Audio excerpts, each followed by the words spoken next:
nikah itu, apalagi poligami ini ibadah. Dia harus betul-betul orang yang praktisinya itu memang orang agamis. Sebenarnya kan permasalahannya berarti bukan karena poligaminya, karena adanya ketakutan dari sang istri pertama ini. Kalau terjadi kasus-kasus ini, Kalau mau poligami lebih ceraikan saya. Itu kalau secara hukum Islam apakah menjadi dosa atau tidak buat si istri? enggak, tidak dosa. Jadi memang tidak harus istri kedua itu adalah cocok dulu sama istri pertama. Kalau seorang wanita berpoliandri apakah boleh dalam Islam? Enggak boleh.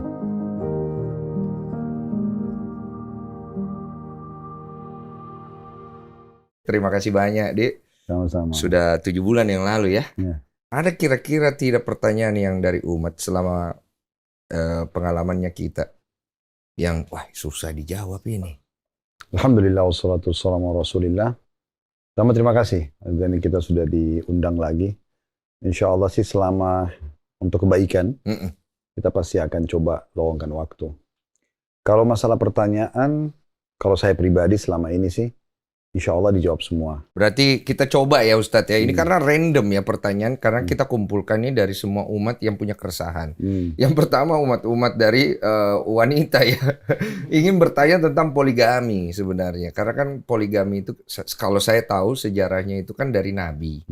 Nah, di masyarakat itu kan banyak kalimat-kalimat bahwa berpoligami itu menjadi sebuah keharusan untuk wanita-wanita dalam Islam untuk menerima hal itu. Nah ini pertanyaannya apakah itu benar atau tidak Ustadz? Jadi kalau poligami itu sebenarnya bahasan tertinggi dalam bab nikah. Kalau dalam Islam. Jadi dimulai dari pernikahan dulu, kemudian dimulai dari tata caranya, supaya sesuai dengan agama.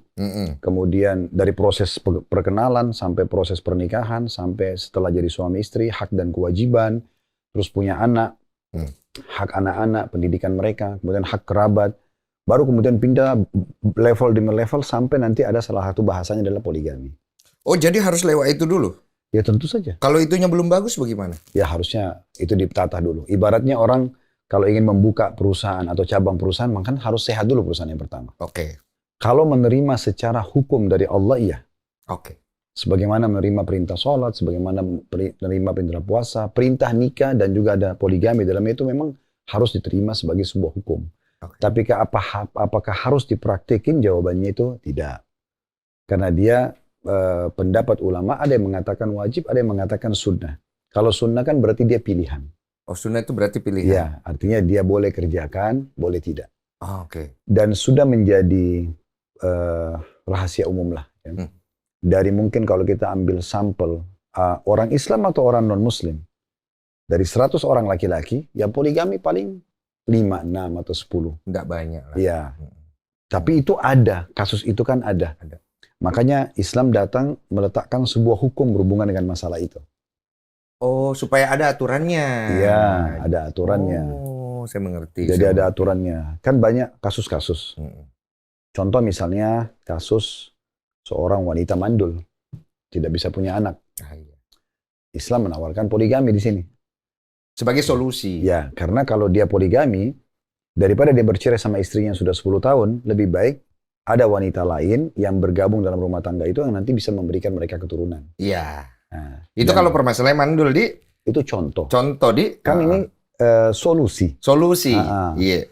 Solusi cukup banyak dalam masalah ini. Cukup banyak solusi masalah ini. Misal, contoh yang lain, seorang wanita lebih tua dari suaminya. Kan ada kasus terjadi kan? Iya, ada juga. Misalnya suaminya lebih muda. Iya. Istrinya terlalu tua. Kemudian istrinya misalnya sudah manufos atau memang sudah tua. Nggak memungkinkan lagi untuk melayani biologi suaminya. Sekarang masa setelah berjalan 15-20 tahun berumah tangga harus cerai? Contoh, untuk memenuhi agar suaminya tidak melakukan perzinahan di luar, dia berpoligami. Contoh. Cukup banyak kasus dalam masalah-masalah seperti ini. Nah itu kan banyak juga sekarang poligami itu kan biasanya kan kita tidak tahu hatinya laki-laki ini kan. Mungkin alasannya begini, tapi tiba-tiba lebih ke hawa nafsu saja. Enggak, segini. Jadi dia bisa menjadi solusi dari permasalahan. Dia juga bisa dalam bentuk ketaatan kepada Allah dan Rasulnya. Jadi kalau misalnya ada laki-laki, dia nggak ada masalah, tapi dia ingin melangkah untuk berpoligami. Apakah boleh dalam Islam? Dibolehkan. Tapi memang harus memenuhi syarat. Syarat? Iya, kan ada syarat-syaratnya. Iya, saya tahu itu ada Ya, syarat-syarat. jadi syaratnya itu memang tentu saja dia harusnya jangan sampai dia berpoligami, kemudian dia merusak rumah tangga pertamanya. Itu satu. Ya, contoh misalnya gini, supaya lebih jelas. Saya kan laki-laki, tidak harus izin sama istri. Boleh nggak saya poligami, Ustaz? Asal nikah saja. Toh saya juga kan tidak dilarang dalam agama. Tidak ada syarat harus minta izin. Nah, itu. Iya. Saya katakan benar. Itu memang tidak ada secara baku dalam agama Islam, harus izin istri tidak ada. Tapi pertanyaannya, Anda ini mau poligami jangka pendek atau jangka panjang? Loh kok bisa? Lah ya. Seru juga deh. Iya. Lah ya. Jangka pendek itu begini. Seorang laki-laki lihat perempuan, tertarik dia. Karena normal laki-laki suka dengan lawan jenisnya. Karena kan kalau Allah tidak kasih perasaan suka laki-laki sama perempuan ini kan tidak akan ada populasi manusia. Kita pemilik sperma nih. Kalau tidak dibuat suka sama perempuan, nggak bakal kita mau tumpahin spermanya kan gitu. Nah sama juga perempuan. Iya, kalau dia tidak diberikan rasa suka sama laki-laki, dia tidak akan mau terima sperma terus hamil, gendong bayi itu kan tidak mudah. Jadi memang sebenarnya itu fitrah alami dia ada. Dan itu dalam Al-Quran sudah diceritakan. Ditanamkan memang rasa suka itu. Nah kalau rasa suka ini misalnya dia suka seorang wanita, terus dia berpikir secara Islam daripada saya berzina lebih baik saya menikah. Berzina diharamkan dalam Islam. Kalau menikah dibolehkan. Kemudian dia langsung menikah tanpa melalui proses yang harus nanti saya sebutkan di poligami yang jangka panjang. Udah dia menikah. Nah sembunyilah dia. Sembunyi-sembunyi? Ya. Nah ya itu ada pertanyaan juga tuh. Poligami sembunyi-sembunyi. Tanpa diketahui kan. Nah sembunyi-sembunyilah dia. Itu banyak terjadi. Mereka sembunyi. Tapi ini pastikan dia akan seperti bom waktu. Kapan satu waktu ketahuan dan pasti akan ketahuan. Tidak ada sesuatu yang kita rahasiakan di muka bumi ini baik atau buruk kecuali akan terbongkar. Oke. Jadi dia pada saat ketahuan ini jadi seperti bom waktu. Akan meledak. Nah di saat itu dia pilihannya istri pertama atau istri kedua. Dan dia kalau ini dipertahankan, yang pertama, yang kedua sayang kalau dilepas. Karena sudah berumah tangga juga. Apalagi memenuhi syarat-syaratnya. Maksudnya dia menikah dengan ada wali wanita, ada kalimat akad nikahnya, ada saksi dua, ada mahar, itu kan semua syarat-syarat dalam pernikahan terpenuhi. Iya. Sehingga ini pernikahannya juga sah gitu. Dia lepaskan istri kedua, bertahan sama istri pertama, ini sudah terlanjur juga sah. Dia bertahan sama istri kedua, istri pertama dilepas, maka ini juga zalim. Karena ini kan sudah lama sama dia. Serba salah. Jadi di sini posisinya dia akan memilih salah satunya, dan itu juga akan menjadi masalah buat dia, karena kan berat dalam hati. Atau dia bertahan, tapi di sini tanda kutip dia sedikit terhina. Dan biasanya sifat laki-laki itu kan tidak mau dihina ya. Mungkin ada tutur kata yang tidak nyaman, keluar dari istri pertama, kan gitu. Dan ini akhirnya membuat dia bisa bertahan, tapi butuh waktu dan proses. Susah.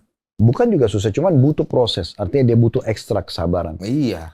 Bahkan lebih baik kalau dalam kondisi memang sang istri ini mengenal siapa orang itu.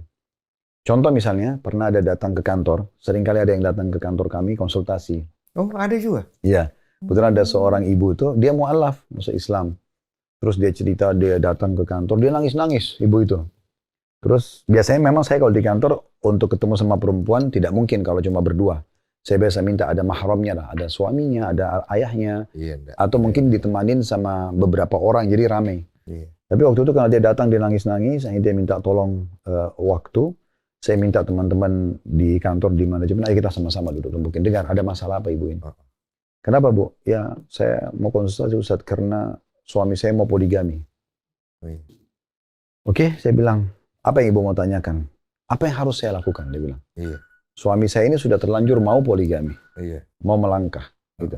Sudah terlanjur mau poligami, mau melangkah. Sementara saya serba salah. Saya mau terima, hati saya masih berat. Saya nggak terima, nanti kalau suami saya ceraikan saya juga jadi beban. Oke? Saya boleh bertanya, Bu? Dia bilang boleh. Kira-kira apa yang membuat ibu berat menerima poligami? Saya mau tanya dulu, masalahnya apa? Anggap suami ibu menganggap poligami, apa yang jadi masalah? Disebutkan, yang pertama saya takut suami saya lebih cinta sama istri yang barunya. Yang kedua, saya khawatir nanti dia curang dari sisi nafkah. Ada yang dia sembunyi-sembunyi, kasih uang, kasih apa gitu ya. Terus yang ketiga, dia meninggalkan saya. Dia menceraikan. Setelah disebutkan tiga itu saya tanya, ada yang lain nggak? Nggak ada. Oke. Saya bilang gini Bu, sebenarnya apa yang ibu sampaikan ini Jawabannya ada di suami ibu, bukan di saya. Karena saya menjelaskan hukum agama. Bener juga Tapi yang bisa menjawab itu suami kan? Bener juga. Ya, misalnya, Bener juga. ya, apakah dia akan tinggalkan? Kan dia yang harus jawab. Iya, Bu. Apakah dia, Iya, Bu. apakah dia lebih cinta? Ya dia harus jawab. Iya, bener. Apakah dia akan curang nafkah, uang? Dia harus jawab. Dia yang jawab, bukan saya. Iya. Nanti kalau ibu nggak keberatan, panggil suaminya, kita ngobrol bertiga. Supaya kita dengar sama-sama apa yang dijawab oleh suami ibu. Nanti dari situ saya bisa tengahi. Tapi sebelum suami ibu datang, saya mau tanya dulu. Kalau seandainya jawaban suami ibu begini, enggak kok, saya nggak akan lebih cinta dengan yang baru. Karena ini kan istri saya yang pertama. Misal, dia jawab begitu. Kemudian yang kedua, masalah nafkah misalnya. Dia tidak curang, dia siap transparan, berapa yang dia transfer. Dan memang dalam Islam kan harus adil. Istri pertama dikasih 10 juta, istri kedua harus 10 juta. Nggak boleh beda. Ini dikasih fasilitas begini, ini juga harus sama. Kecuali ada anak. Kalau ada anak beda, berarti fasilitas bertambah. Adil lah. Iya. Transparan. Iya, transparan. Nah kalau dia transparan, terus yang ketiga, dia tidak meninggalkan ibu. Dia janji. Dia janji dia tidak akan meninggalkan. Bagaimana? Kira-kira bagaimana? Dia pikir sebentar, kemudian dia mengatakan, oh kalau begitu nggak apa-apa Ustaz. Iya. Oke. Jadi sebenarnya kan permasalahannya berarti bukan karena poligaminya, karena adanya ketakutan dari sang istri pertama ini. Kalau terjadi kasus-kasus ini gitu. Iya, yang ditakutkan kan? Iya, yang ditakutkan sama. Dan ini umumnya dikhawatirkan oleh para wanita. Kan begitu. Jadi kalau sebenarnya si laki-laki bisa memahami dan memberikan jaminan itu semuanya, maka sangat bagus. Terus saya bilang sama istrinya, begini aja Bu, saya kasih solusinya. Nanti suami ibu datang, tapi kan ibu kalau seandainya suami ibu nanti, saya tidak kenal suami ibu ya, saya bukan telepon-teleponan lalu saya ajar jawabannya. Ya. Dia bilang ya, karena dia tahu suaminya saya tidak kenal. Terus saya bilang nanti kalau jawabannya seperti itu, saya masih kasih ibu tambahan lagi solusinya. Ibu masih bisa punya hak untuk minta apa yang dia ucapkan, tuangkan dalam bentuk tulisan. Saya, si fulan gitu kan. Dalam surat. Ya, itu kan ibu minta itu pakai materi, ditandatangani dengan 2 saksi. Oke tuh. Plus lagi, saya kasih tambahannya, saya bilang. Ibu boleh dalam Islam ada namanya istikharah. Sholat minta petunjuk kepada Allah, apakah ini baik atau tidak. Bilang sama suami, izinkan saya istikharah. Terus saya bilang lagi, saya masih bisa solusi tambahan Bu. Saya bilang sama dia, ibu punya hak untuk minta sama suaminya. Bilang misalnya, bisa nggak saya ketemu? Siapa calonnya? Ketemu sama calonnya, ngobrol. Apa yang ibu ragukan dari calon yang akan masuk ini? Misal, ini suami saya mau menikahi Anda. Saya sebagai istrinya, saya takut suami saya nanti lebih cinta sama kamu. Dengar jawaban dari dia. Saya takut nanti suami saya curang dari sisi nafkah. Ada yang disembunyikan. Saya takut nanti dia meninggalkan saya, menceraikan saya karena kamu. Apa jawabanmu kira-kira? Kan orang ini yang newcomersnya nih. Jujur aja gitu ya? Iya. Jujur aja ya? Kan nanti ini akan satu kesatuan kan? Nah nanti dia akan berikan jawaban. Saya sangat yakin pasti perempuan yang baru mau masuk kan akan bilang, oh tidak mungkin. Saya pasti akan kakak mungkin atau siapa yang lebih dicintai. Nanti kalau masalah nafkah saya siap kok. Kalau ada yang diberikan saya melapor misalnya. Saya sampaikan transparan. Saya juga bersedia untuk misalnya mendukung untuk tidak ditinggalkan. Kalaupun sampai dia berpikir saya akan berikan masukan atau apa gitu. Oh ini kalau jujur ya, jujur sama jujur. Loh, memang ini sebelum melangkah. Oh, emang begini harusnya begitu? Bukan harusnya, tetapi ini idealnya. Idealnya. Ini yang saya sarankan supaya semua berjalan dengan baik. Iya. Nah kalau sudah selesai itu pun, kalau perempuan itu jawab sesuai dengan yang ibu mau, ibu tuangkan dalam bentuk tulisan. Tulisan juga? Ya, saya si fulana, saya akan menikah oleh laki-laki bernama ini, dan dengan sepengetahuan istri pertamanya bernama ini, gitu kan? Iya. Saya berjanji, saya akan berharap agar istri pertama lebih dicintai, transparan dari sisi nafkah, kemudian juga kecenderungan akan kepada istri pertama, tanda tanganin. Setelah itu, ibu masih bisa istikharah lagi. Sudah tenang, karena ini nanti akan jadi satu kesatuan. Karena dalam Islam itu kalau poligami, laki-laki ini nginap malam ini di istri pertama, besok dia nginap ke istri kedua. Ini kan ada hak mabit namanya, hak nginap. Itu sudah ada aturan-aturan? Ada. Oh. Jadi masing-masing malam satu malam. Seperti menyenangkan buat laki-laki. Tapi kan tidak buat perempuan belum tentu ya. Tidak. Nanti saya jelasin dari sisi perempuan apa manfaat bagi mereka. Jadi Itu ada semua peraturannya. Jadi makanya kita, kalau dalam Islam itu kalau poligami, itu jelas. Dia nginap di malam mana, istrinya sudah tahu. Dia di malam ini dan sudah tahu siapa perempuan itu. Karena transparan. Iya. Dibandingkan misalnya, ini, nggak usah poligami, walaupun suami saya jajan di luar tanda kutip ya. Nggak apa-apa deh, yang penting bukan jadi status istri. Tapi kan kita tidak tahu ini perempuan bersih atau tidak. Iya. Berpenyakitan atau tidak misalnya kan. Iya. Kan banyak orang seperti itu. Iya. Tapi ini kan jelas. Dia di rumah mana, bahkan semua fasilitasnya harusnya sama. Jadi dia datang ke rumah istri kedua itu sama dengan keadaan istri rumah pertama. Walaupun misalnya mungkin ada perbedaan di perabot atau apa, tetapi dalam Islam dia harus adil dari sisi nilai. Kalau nggak kuat suaminya gimana itu ya? Kan bisa aja dia Ya, nggak kuat pastilah dia tidak melangkah. Oh. Pasti dia tidak melangkah. Berarti laki-laki harus bisa mengukur juga kekuatannya Tentu dia. saja. Makanya tadi saya bilang, orang kalau poligami itu harus ekstra tenaga, ekstra waktu, ekstra segala-galanya. Jadi dia ekstra materi. Jadi dia memang harus tahu itu. Karena kapan dia curang di situ, ada dalam sebuah hadis Nabi SAW sampai mempunyai 2 orang istri dan dia cenderung pada salah satunya, curang maksudnya di sini. Iya. Maka dia akan datang hari kiamat setengah tubuhnya miring. Jadi maksudnya dia dapat hukuman gitu. Oke, itu idealnya tadi kita obrolin itu ya Betul. Ustadz ya. Sekarang kita mau bicara tidak idealnya ini berarti. Bagaimana kalau Berarti kasuistik ya? kasus ini. ya, istri tidak mau, misalnya dia menemukan suami meminta poligami ya, suami merasa mampu, istri tidak mau, dan istri tidak mau dipaksa dan dia memilih kalau mau poligami lebih ceraikan saya. Itu kalau secara hukum Islam apakah menjadi dosa atau tidak buat si istri? Enggak, tidak dosa. Oh tidak. Ya, dia tidak berdosa. Kalau memang dia merasa dia khawatir tidak bisa nanti menjadi istri yang baik, misalnya, dia boleh mengajukan. Tetapi begini, ini kan kasus ya. Kasus, iya. Kalau kasus itu saya melihat kita harus melihat dari semua sisinya. Betul. So, contoh gini misalnya, ini kita bicara kalau lebih dalam ya. Iya. Bagaimana seorang suami bisa bicara poligami dengan istrinya, sementara mungkin dia biologis dengan istrinya itu cuma sepekan sekali. Misal. Sehingga sekarang dia berbicara untuk berpoligami. Saya yakin istrinya spontan akan menolak. Karena memang, dia kalau bahasa belak-belakannya, saya aja seminggu sekali berhubungan biologis. Masa dia mau nikah lagi? Iya. Tapi di saat laki-laki itu memang Allah berikan dia karunia, kelebihan, fisik, kemampuan. Dia bahkan mungkin memang dengan satu istri dia tidak cukup. Ada sebagian memang yang seperti itu keadaan yang Allah berikan. Maka dengan sendirinya itu istri pasti akan mengatakan, memang saya mungkin nggak bisa melayani suami saya sendiri.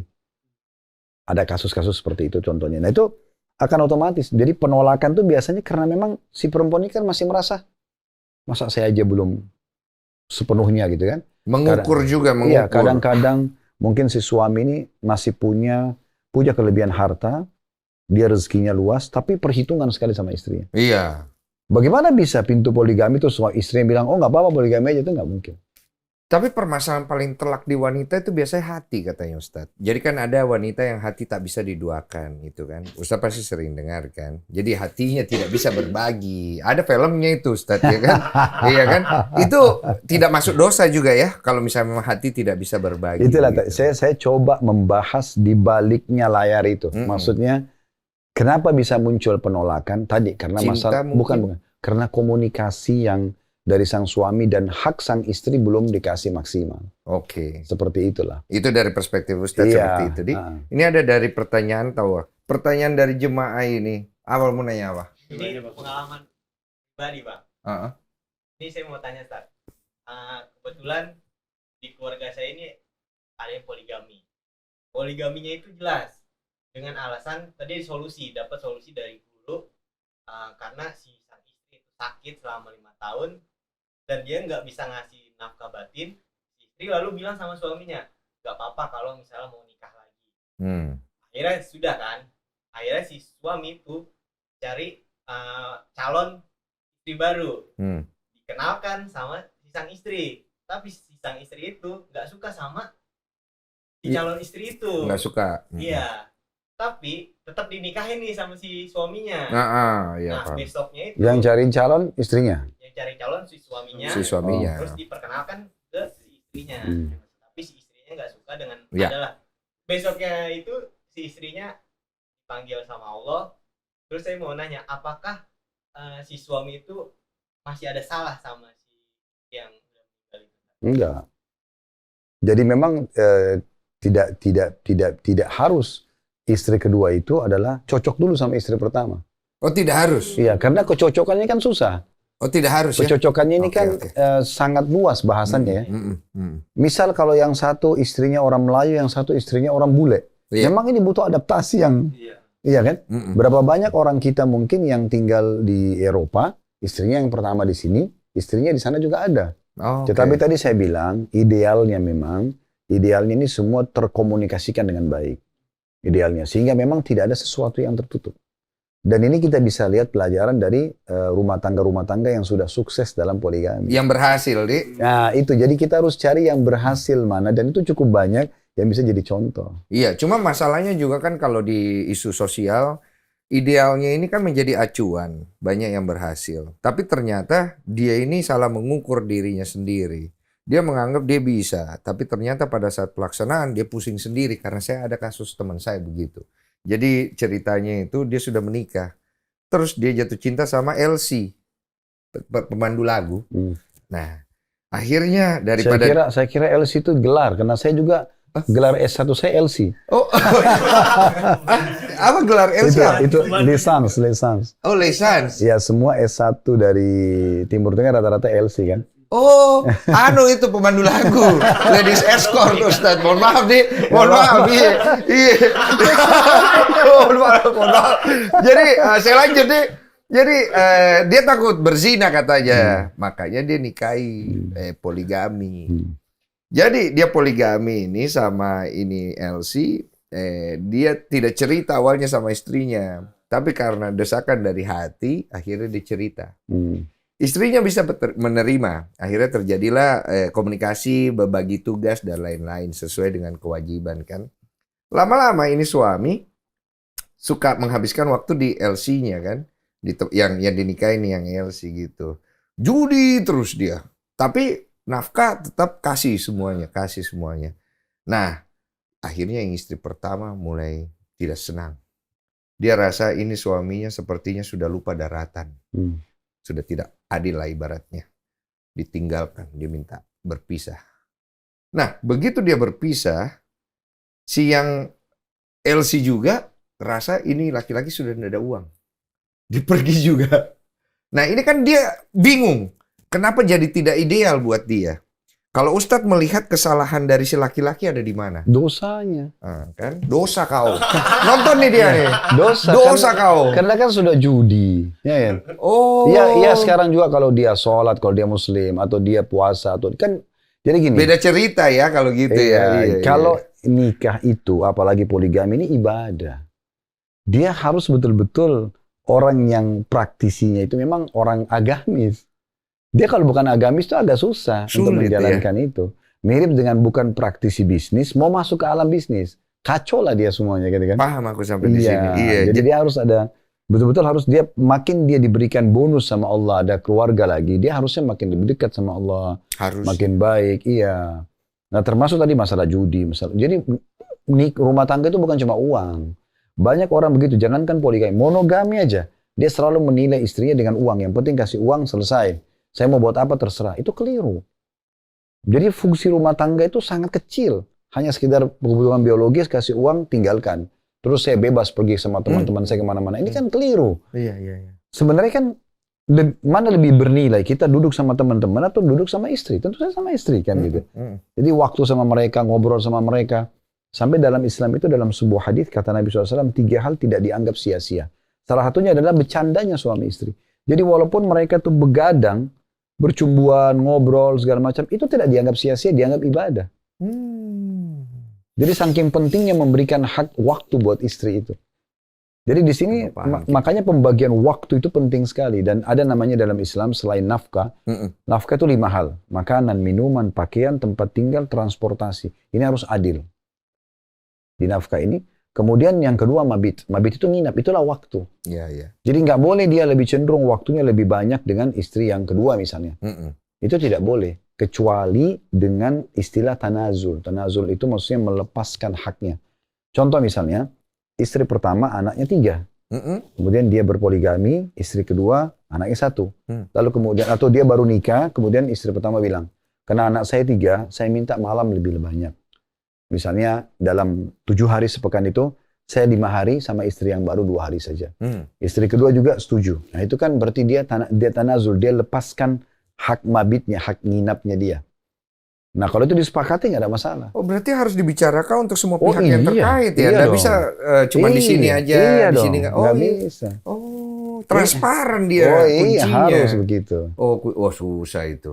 Transparan susah. Nggak mudah insya Allah. Iya kalau yang mampu, kalau yang tidak mampu susah. Bagaimana cara supaya mampu belajar? Iya, cuma kan semua orang kan beda-beda tahu Ustadz ya kan. Jadi kan kita tarik idealnya dulu. Makanya tadi saya kembali lagi ke poin begini. Iya. Karena bicara masalah poligami kan sensitif. Saya sudah kasih tadi perumpamaan di awal. Dari 100 orang laki-laki, muslim atau non-muslim, itu di bawah 10% yang poligami. Iya. Dan sudah jelas juga tadi, saya juga senang juga. Maksudnya perempuan juga kalau ketika dia menolak untuk berpoligami, itu tidak menjadi dosa juga kan Ustadz kan ya. Cuman mungkin amal kecuali yang... dia bilang begini ya, iya. Dia bilang tidak ada poligami itu dalam Islam. Dia hapus hukum itu. Oh itu tidak boleh. Nah itu tidak boleh, karena dia sudah masuk ke ranahnya Tuhan gitu kan. Iya. Nah ini ada pertanyaan jamaah, katanya biasanya poligami itu juga terjadi karena hawa nafsu. Suaminya yang punya hawa nafsu agak di luar nalar. Jadi ada suami, ada suami yang, mohon maafin Ustadz, dia itu berhubungan suami istrinya ingin melalui ekstrim lah, ya bukan lubang kemaluan tapi lebih ke dubur ya, mohon maaf Ustadz ya. Itu apakah ada hukum yang tidak baik di situ yang maksudnya, oh ini tidak boleh nih kayak begini? Tidak boleh, dalam Islam tidak boleh. Tidak boleh. Ya. Dalam surah An-Nisa Al-Quran, Allah Subhanahu wa taala menceritakan tentang masalah haid. Ya. Ditanyakan kepada Muhammad tentang haid, katakanlah dia darah yang kotor. Dan janganlah kalian menggauli mereka sampai mereka benar-benar suci. Ya itu. Kalau mereka sudah suci, gaulilah mereka di tempat yang telah Allah izinkan buat mereka. Di sini maksudnya adalah kemaluannya. Iya. Jadi dalam Islam, masalah kalau kita bicara biologis dalam Islam, semua suami istri boleh saling menikmatin kecuali yang dilarang dalam agama. Yang dilarang ada 2. Oke. Meletakkan kemaluan di kemaluan pada saat wanita atau istri lagi haid dan nifas. Nifas itu darah setelah melahirkan. Atau meletakkan kemaluan di dalam dubur. Itu tidak boleh? Tidak boleh. Selain daripada ini dibolehkan. Makanya dalam kondisi haid pun, dalam kondisi haid pun tetap istri boleh digauli, boleh istimta namanya, menikmati. Makanya Aisyah radhiyallahu anha istri Nabi SAW mengatakan, kalau kami sedang haid dan Nabi Muhammad SAW atau Rasulullah ingin menggauli kami, maka beliau menyuruh kami menguatkan kain di tempat keluarnya darah. Kalau kita sekarang pakai pembalut kan. Iya. Kemudian beliau menggauli kami. Berarti kan dibolehkan tapi selain dari kemaluan itu. Karena kan syahwat laki-laki memang tidak bisa dibendung. Ya, sperma itu kan panas. Iya. Nah, jadi dia memang butuh untuk dikeluarkan. Kuasa Allah kan itu kan bibit manusia. Mohon maaf nih Ustadz, agak melenceng dikit. Kalau kita bicara sperma itu panas, susah dibendung, nggak bisa jadi solusi Ustadz. Ini untuk laki-laki melakukan sendiri tidak boleh. Tapi kalau istri yang lakukan buat dia boleh. Dilakuin gitu Bang. Maksudnya sendiri nggak boleh, dosa nggak jadinya. Boleh. Ada hukumnya itu Ustadz? Iya, ada hukum. Kalau istri oke. Iya. Karena itu masuk dalam hubungan mereka yang dibolehkan. Lucu. Masuk selingkuh nggak kalau kita? Enggak, cuma enggak boleh. Enggak boleh kan kalau secara itu lain, itu kan masalah beda. Itu kan tangan ente sendiri. Enggak ada urusannya dengan tata caranya. Ya, tapi sekarang bolehkah seseorang laki-laki atau perempuan klimaks dengan cara dia sendiri? Enggak boleh, laki-laki atau perempuan enggak boleh. Itu kalimatnya ya. Tapi kalau pasangannya, yang pasangan halal yang melakukan itu boleh saja. Jadi kalau misalnya wanitanya dia minta untuk cosplay, berpakaian suster, itu oke ya? Nggak ada masalah. Malah itu salah satu hal yang dibolehkan dalam Islam. Makanya kata Nabi Muhammad SAW dalam sebuah hadis, panduan dalam biologis Islam itu, hendaklah kalian pada saat akan biologis mengirim utusan-utusan. Maka kata para sahabat, apa utusannya ya Rasulullah? Kata Nabi SAW, ciuman gitu. Hah? Iya. Ciuman? Iya, maksudnya orang foreplay-nya gitu ya. Oh, foreplay, mohon maaf Ustaz. Ciuman-ciuman dia. Jarang foreplay Ustaz. Ya, karena ada orang kadang-kadang kan hanya sekedar ya udah tuangkan syahwatnya selesai. Tapi memang dalam Islam itu memang dipandu. Bahkan ada cukup banyak hadis yang agak sensitif, misalnya membahas tentang masalah jangan kalian menarik kemaluan kalian sebelum pasangan kalian selesai. Itu ada bahasan-bahasan. Jadi untuk betul-betul memberikan kepuasan. Lebih dalam lagi penggaliannya. Sedikit Ustadz, mohon maaf ini agak melenceng lagi. Saya mohon maaf dulu. Kalau misalnya menonton film porno Ustadz untuk membantu aktivitas seksual, apakah di dalam Islam itu tidak boleh? Sama sekali nggak boleh. Nggak boleh. Dan itu memang sudah sering saya ingatkan di pengajian. Itu akan merusak fitrah biologis kita. Fitrah biologis. Ya, jadi yang alami kan dalam diri kita itu alami. Sebenarnya orang meletakkan kemaluan di kemaluan itu fitrah kan, alami. Seperti kita tahu memasukkan makan di mulut kita, itu kita menghirup udara di hidung, kita tahu juga kemaluan di kemaluan itu. Orang biar tidak belajar itu alami tahu, harusnya. Karena itu sesuatu yang memang fitrah, itu harus dilakukan kan. Karena dengan itu populasi manusia bisa berkembang. Jadi sebenarnya dia bisa rusak fitrahnya. Kenapa dia rusak fitrah? Karena yang ditampilkan dalam film-film porno itu kan pasti laki-laki yang ideal, perempuan yang ideal. Betul. Ya kan? Nah, bayangkan saja kalau duduk berdua sama istri lalu nonton sama-sama. Istri kita melihat laki-laki yang lebih baik dari kita melihat lebih baik dari istri kita. Apa yang terjadi? Rusak fitrahnya. Jadi nanti dia biologis, ini cuma seperti boneka. Yang dia bayangkan itu. Iya, betul. Itu kan rusak fitrahnya namanya. Oh, itu fitrahnya maksudnya. Iya. Itu jadi rusak. Dan nanti akhirnya dia lama-lama jadi kayak ketagihan. Selain memang itu dosa ya. Karena dosa itu kan melihat aurat orang, dosa. Kita keluar, itu udah masuk? Iya, kan kita lihat badan orang kan. Tapi dia sengaja. Intinya. Iya kan bener. Mohon maaf Ustaz. Jangan dia yang disalahkan. Karena memang melihat aurat orang, dia sengaja tidak sengaja, kita tetap dosa kan. Oh, kitanya yang mau lihat ya. Iya, kan kita yang mau lihat. Dia berdosa dengan buka auratnya. Tapi kita juga yang melihat, jangan kita bilang, kan mumpung dia buka, dia yang dosa. Enggak, kita pun dosa gitu. Iya, maaf Ustaz, maaf. Jadi, kita pun dosa kan, karena dengan melihat itu. Jadi kita melihat aurat orang. Kemudian, uang yang kita keluarkan, misalnya kita bayar wifi, misalnya internet, kan terus kita tonton. Kan uang itu dipakai, bayar kan untuk itu. Kita seakan-akan membayar, mendukung perzinahan itu kan. Iya. Nah iya, selain daripada itu memang banyak lah ya, moralitas, bisa jadi rusak. Betul. Misalnya yang nonton belum menikah, tidak ada tempat pelampiasannya. Kira-kira apa yang terjadi? Pasti kan syahwatnya bangkit. Dia akan merusak moralnya dengan cara mungkin dia melakukan tindakan pemerkosaan. Mungkin kalau kan banyak terjadi. Bahkan ada yang sampai nggak masuk akal gitu anak ke gadis kecil. Ayam ada pernah Ustaz. Ayam. Nah itu biasanya itu kenapa? Karena itu tontonan-tontonan ini. Iya. Kan kalau tidak ada pemicu kan tidak ada harusnya yang mendorong itu kan. Tapi karena dia nonton, terpiculah dia. Dan kadang-kadang memang di film-film porno, apalagi ini dari orang-orang barat ya. Iya. Mereka kan tidak punya etika dalam masalah biologis ya. Iya. Tidak ada tata keramanya. Jadi mereka itu ya semuanya mereka mau selalu coba yang baru. Mungkin sama hewan, mungkin sama apa itu kan. Ya itu kan akhirnya jadi rusak semua fitrah itu. Oh, fitrahnya, kita bicara fitrah ya. Tapi ini kasuistik sebenarnya. Kasuistik, betul. Ya, kalau saya melihat sih masih banyak sekali solusinya. Masih banyak solusi lain ya, yang bisa dicari gitu ya. Poligami salah satunya ya. Kembali ke situ ya. Masuk ya kan. Saya mau nanya Ustadz, kalau seorang wanita berpoliandri apakah boleh dalam Islam? Nggak boleh. Kalau dia poliandri, dua-duanya tuangkan sperma suaminya, lalu hamil. Siapa ayahnya? Tes DNA. Nggak bisa. Tes DNA dong, Ustaz. Bukan masalah tes DNA. Enggak dong. Pasti akan sulit. Beda kalau laki-laki yang poligami. Karena dia tuang sperma di A dan si B, tetap aja kalau hamil dua-dua jelas ayahnya siapa. Iya. Apalagi pemilik nasab adalah ayah. Oke. Kalau poliandri nggak bisa. Perempuan nggak mungkin gitu. Oh, berarti dalam Islam untuk wanita berpoliandri itu sudah diatur bahwa tidak diperbolehkan. Ya. Yang ada cuma monogami. Oke. Kalau suaminya sakit, tiba-tiba ada pertanyaan kalau suaminya sakit katanya. Kalau secara medis sudah tidak bisa sembuh, dia bisa mengajukan perceraiannya ke pengadilan agama. Supaya ini kemudian dia menikah sama laki-laki lain. Setelah selesai masa iddahnya. Masa iddah itu 3 kali masa suci, 3 kali masa haid. Oh, jadi kalau di Islam itu istri boleh mengajukan perceraian? Boleh. Oh, bukan suami yang talak-talak gitu. Oh, suami boleh menceraikan, istri pun boleh mengajukan khulu namanya. Khulu itu pencabutan haknya suami. Oh, Di saat suami misalnya tidak memberikan hak, KDRT, kan gitu. Itu boleh dia ngajukan. Boleh dia mengajukan dan hakim akan memberikan haknya. Dan setelah itu dia boleh membangun rumah tangga baru dengan laki-laki yang lain. Bagaimana kalau Tapi misalnya... nggak boleh poliandri. Nggak boleh ya. Bagaimana misalnya ya kalau dalam kasus perceraian ini sebenarnya kita juga mau bahas ya. Tadi udah nyambung ya jadinya ya. Jadi kan perselisihan antara suami dan istri ini kan sering terjadi. Kemudian di dalam Islam itu sendiri kan sudah ada aturan.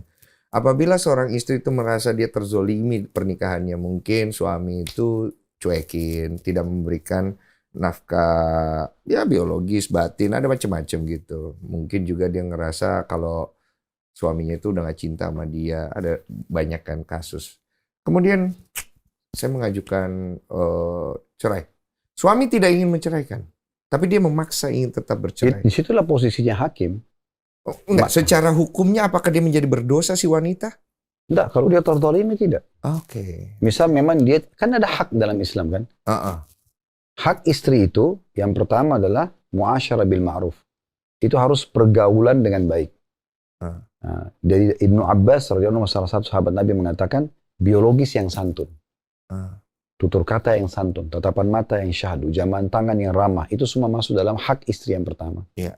Karena mereka dominan perasaan, maka semua laki-laki kalau dalam Islam namanya soleh, istilahnya soleh, dia patuh sama Allah, pasti dia harus tahu ini. Dia akan sangat lembut, baik sama istrinya. Menyayangi, perhatian, dan seterusnya. Tapi bukan berarti dia tidak bisa tegas. Di saat istri salah, dia tegas, tapi bukan keras. Nah, tegas itu boleh. Saya tidak suka ini, jangan lakukan. Jangan ulangi ini. Tapi bukan keras. Keras itu kayak main tangan, segala macam itu tidak ada dalam Islam. Iya. Karena kalaupun ada dalam Islam bab nusyud namanya, bab pembangkangan. Kalau istri benar-benar sudah disuruh penuhi jalankan tugasnya nggak mau, dalam Al-Quran digambarkan mereka dinasihati dengan cara baik. Nah, itu saya pernah dengar ini. Kalau mereka tidak mau, maka diboikot, diranjang. Oke. Nggak dikasih penuh biologis. Kalau dia tidak mau pun boleh dipukul, tapi pukulan ini darbatun ghairu mubarrah. Apa itu? Pukulan tidak berbekas. Jadi sebagian ulama memberikan gambaran hanya dengan jari telunjuk saja, dengan kayu siwak kecil. Jadi nggak boleh loh, kamu salah ini. Kalau juga tidak mau, jadi bukan tampar, bukan jambak rambut, bukan, tidak ada. Paham kan? Jadi tidak ada dalam, memang KDRT dalam situ tidak ada. Paham tuh. Ya. Nanti kalau betul-betul sudah tidak mau lagi, ya sudah diceraikan. Oke. Baru solusi terakhir cerai. Kita kembali ke hak dulu ya. Jadi istri itu muasyar bil ma'ruf, dia harus gauli dengan cara yang baik. Allah mengatakan wa asyiruna bil ma'ruf. Gauli mereka dengan cara yang santun dan baik. Dan yang kedua adalah nafkah. Nafkah tadi saya bilang tuh makanan, minuman, pakaian, tempat tinggal, transportasi semampu suami. Kemudian yang ketiga hak biologis. Kemudian yang keempat itu adalah perlindungan. Jadi kewajiban suami itu memberikan tempat yang pantas, yang aman gitu kan. Keamanan buat dia. Bahkan kalau ada seorang laki-laki meninggal karena membela kehormatan istrinya, misalnya diserang oleh penjahat, kemudian dia bela, akhirnya dia terbunuh, istrinya misalnya mau dirampok atau mau diperkosa, maka dia mati syahid dalam Islam. Syahid, ya. Iya. Kemudian juga yang terakhir itu pendidikan. Yang kelima itu haknya istri. Pendidikan ini maksudnya berhubungan dengan masalah tugas dia sebagai istri. Jadi sangat masuk akal kalau seorang muslim membiarkan istrinya belajar agama, tanya tentang hukum-hukum dia lah yang berhubungan dengan dia, kewajiban dia dalam rumah tangga, bagaimana tanggung jawab dia terhadap anak-anaknya, sama terhadap suaminya, terhadap mertuanya. Itu semua harus dia wajib pelajari. Nah, itu hak istri. Gitu. Kemudian kalau suami terbalik, kalau suami itu yang pertama istri wajib mentaati suaminya. Itu satu, Dik? Ya, selama suaminya tidak menyuruh kepada kemaksiatan. Oke. Jadi kalau tidak disuruh buat dosa, wajib dia patuh. Suruh temani jalan, temani makan, biologis, apa saja. Kalau dosa dia boleh lawan? Iya, bukan lawan, dia tidak usah patuhi. Tapi kalau dianukan, ditekan terus? Ya, itu kan dia bisa laporkan. Nah, ya itu maksudnya dia lawan, dilaporkan begitu boleh ya? Kan bahasa lawan beda, jangan sampai pakai sarung tinju.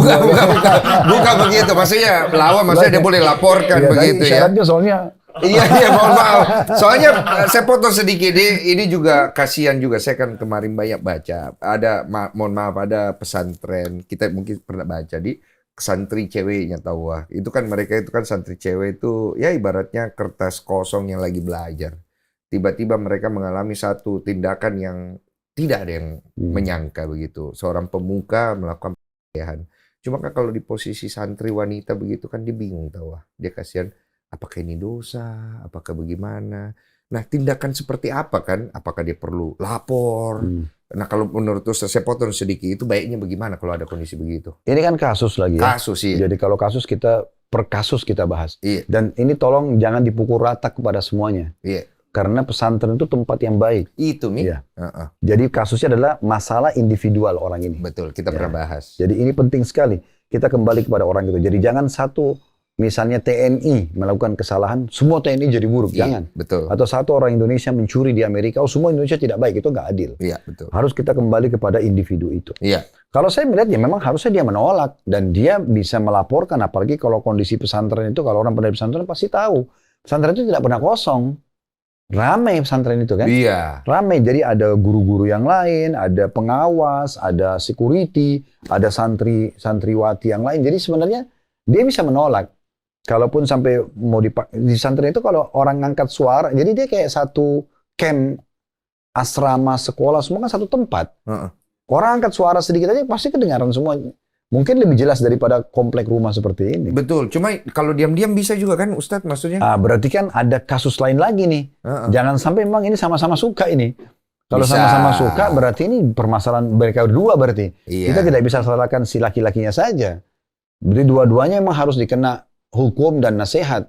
Dalam Islam kan kalau terjadi perzinahan, mereka belum nikah itu harus dicambuk 100 kali derah. Harusnya. Tapi kalau supaya mereka tobat, tapi kalau kena di negara kita belum terapkan itu, oke, apa kira-kira peraturan di pemerintah kita?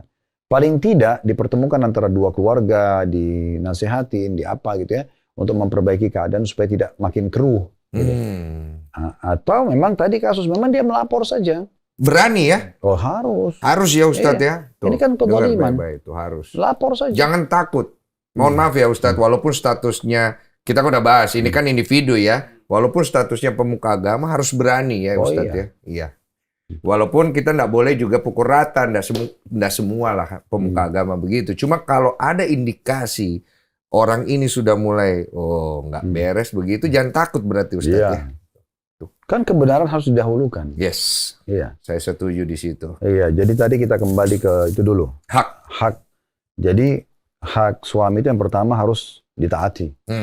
Ya, sampai kata Nabi Muhammad SAW, kalau boleh sujud kepada selain Allah, saya akan suruh istri sujud pada suaminya.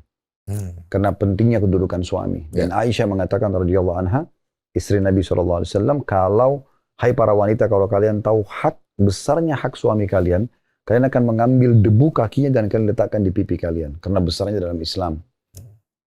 Karena memang kalau ayah, kalau kakak, kalau om memberikan nafkah, itu kan wajar. Kerabat ya. Kalau suami kan orang lain. Tidak dikenal sebelumnya. Menikah, tiba-tiba hasil keringat dia tinggal dinikmati oleh sang istri. Maka sangat pantas kalau harus ada ketaatan. Pengorbanannya. Ya, gitu. Karena setiap jengkal rumah, setiap teguk air yang dia minum, setiap kenikmatan yang dirasakan, itu kan dari hasil suaminya. Ya. Kemudian yang kedua, itu adalah biologis. Ya. Ya. Ini memang kasus yang cukup besar, karena laki-laki itu biasa emosional kalau terganggu di sini. Iya. Ya. Teman saya banyak itu begitu. Larinya ke kalau kita sendiri begitu. Saya dulu waktu belum menikah. Sudah menikah aman Ustaz. Iya. Gitu. Belum menikah ya. Suka mangga besar saya. Petik mangga ya. Ambil mangga di daerah situ. Iya Ustaz. Ya, jadi masalah biologis. Ini tentu ini setiap poin ada rincian masing-masing. Iya. Ya, kemudian yang ketiga itu dia tidak boleh keluar rumah, tidak boleh memasukkan orang dalam rumah kecuali dengan izin suaminya. Ya. Kemudian yang keempat, dia tidak boleh berpuasa sunnah, kayak puasa Senin Kamis. Kalau dalam Islam kan ada setiap pekan, hari Senin Kamis itu biasa puasa sunnah, selain Ramadan yang wajib. Nah itu kalau suaminya lagi cuti dan ada di rumah, dia nggak boleh puasa kecuali dengan izinnya. Misal kebetulan cuti hari Senin, saya biasa puasa Senin, besok kan kamu lagi di rumah, boleh nggak saya puasa? Harus dia izin begitu tuh. Iya. Kalau suami bilang, oke, nggak apa-apa, oke, dia puasa. Tapi kalau misalnya dalam keadaan dia lagi puasa sunnah dan suaminya minta dilayani biologis, dia batalkan puasa sunnahnya demi melayani suaminya karena suaminya wajib dilayani, puasanya sunnah. Tapi tidak berlaku pada puasa wajib ini. Kalau bulan puasa nggak boleh karena puasa wajib. Kalau ketemu antara hak wajibnya Allah dengan hak wajibnya makhluk, kayak misalnya hak wajib Allah itu puasa Ramadan. Itu puasa masuknya. Itu kan wajib. Iya. Nah, hak wajib makhluk misalnya kalau istri wajib patuh sama suaminya. Oh, oke. Nah, sekarang ini ketemu ini. Dua-duanya wajib. Maka kita dahulukan haknya Allah. Oh, haknya Allah. Jadi tidak boleh dia batalin puasa wajibnya hanya karena suaminya minta dilayani misalnya. Nah, begitu. Tapi kalau ketemu antara hak sunnahnya Allah, hukum sunnah, dengan hak wajibnya makhluk. Misalnya dia lagi puasa sunnah, suaminya minta dilayani biologis. Nah, di sini bisa dibatalin. Atau dia lagi sholat wajib, dipanggil sama suami, dia nggak boleh batalkan. Tapi kalau puasa sholat sunnah, boleh dia batalkan. Oke. Jadi orang jadi lebih jelas ya. Terakhir pertanyaan jamaah ya. Ini gue tahu nih pertanyaan lu. Gue mau nanya bang. Apa lo? Gue mau nanya bang. Pak Ustadz, pada dasarnya kan si istri kan definisinya kan melayani suami kan, secara biologis kan. Di sini tuh ada berita nih, berita lama sih sebenarnya. Di sini tuh ada headline-nya, istri selalu minta hubungan intim terus menerus ke suami, tapi dia malah minta cerai si suaminya. Nah itu gimana tuh? Oh, maksudnya suami nggak kuat melayani. Nah, itu solusi. Kasus. Salah satu solusi sekarang kalau istrinya minta dilayani dan tidak bisa, dia tidak punya kemampuan. Suaminya. Iya. Mungkin dia ejakulasi dini, mungkin dia ada permasalahan pribadi, ya dia harus, dia kasih aja istrinya haknya. Oh, boleh berpisah? Iya dong. Oh. Kan ada salah satu hak yang tidak terpenuhi. Tapi nggak boleh poliandri. Oh, nggak boleh. Nggak boleh. Oke. Oke. Ya udahlah, cukup dulu ya. Ada lagi pertanyaan? Tidak ada ya. Nanti kita ketemu lagi sama Ustadz. Karena kita masih punya pembahasan seputar pertanyaan-pertanyaan dari orang-orang ateis. Wah, insya Allah Ustadz bisa jawab nanti ya. Insya Allah. Terima kasih banyak Ustadz.